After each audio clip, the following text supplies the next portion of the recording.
KWOD 106.5 Nirvana with All Apologies. I'm Alex Cosper, and Social Distortion played last night in San Francisco. They're playing again tonight in Palo Alto, and with me on the line right now is lead singer Mike Ness. How's it going, Alex? Pretty good. How are you, Mike? Pretty good. All right. It's been a long time, it seems, since your last album. I guess it must feel good to be back on the road, huh? Yeah, it feels good. I mean, we took a little time off, and, the record took a little bit longer than, we expected.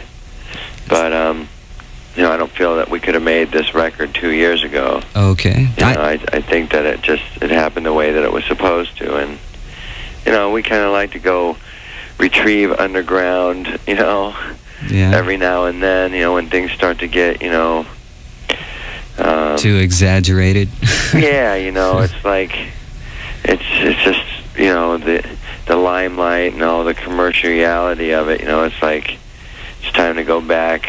Yeah, rediscover something raw. Yeah. Huh? Yeah. A lot of people are saying how you changed your sound this time around. How do you feel about that? I don't think we've ever changed. I mean, it's funny. Everybody's opinion is different. Some people's opinion is the sound changed when we got signed to the major label. Other people's opinion is the sound changed when I got off drugs. Other people's opinion is that, they've stuck with doing the same thing for 15 years. Right. And I think that on this record, though, I mean, there was a lot more thought put into the writing of this record. Obviously, the song "I Was Wrong" seems like a very self-conscious song. It was just kind of we moved forward, but in so many ways we wanted to kind of just step backwards, reestablish our primary roots. And the last thing we wanted to do was put out a cute alternative record. Some cookie cutter pop record. Yeah, that's cool for the for the youngsters. But actually, there's no room for that anymore. Yeah, right.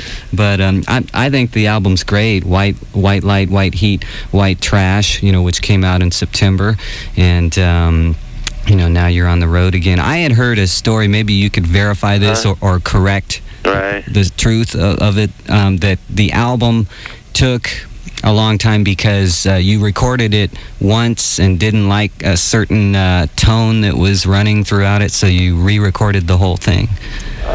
No, that's not entirely true, but I mean, we did have a lot of setbacks. We had a producer that was very particular,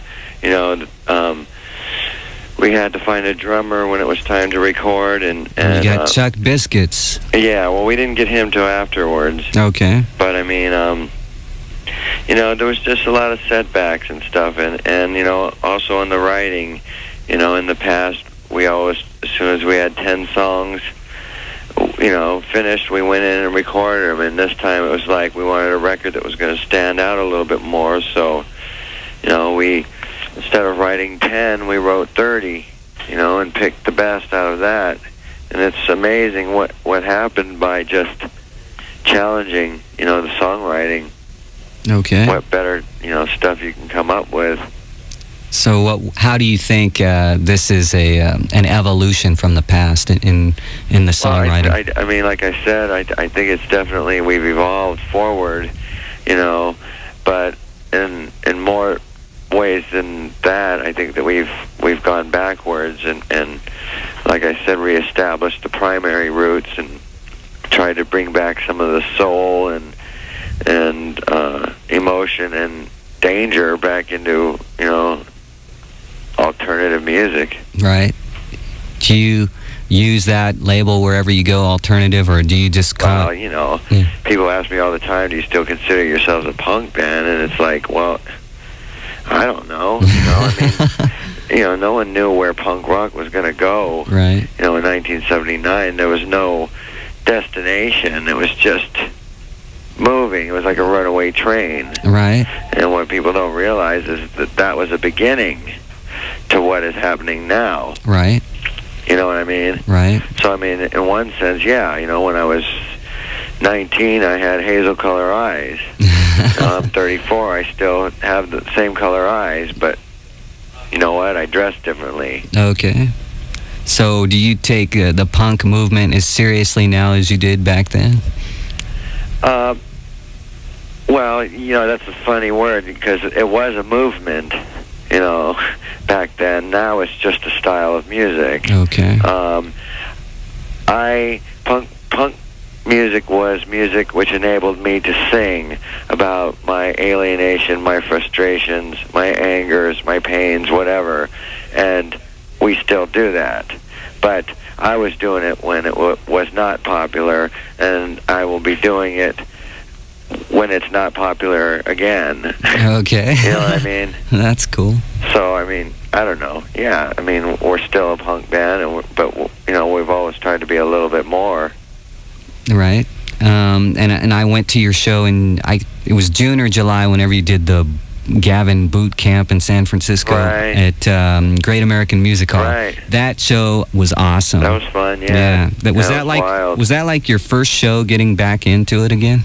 It was one of the first, yeah. But we've been touring since then, so it's back in the swing of things, Right. So, Mike, what lies on the road ahead for Social Distortion?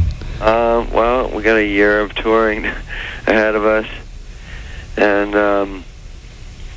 we just shot the second video, and I wrote 50% of it. I'm real happy with it. I think finally now the management and the label are realizing how important the band's input is, and that maybe now our videos can be a little bit more accurate. Okay.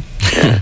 To show those mosh scenes in the crowd and stuff? Not in this one. Okay. But you never know. The next, and when we start to bring some of the fast stuff out, yeah. Okay. Yeah. So you're definitely up for a good time tonight in Palo Alto. Oh, yeah. Great. Yeah. Well, Mike Ness of Social Distortion, thanks for checking in with us. Thanks, Alex.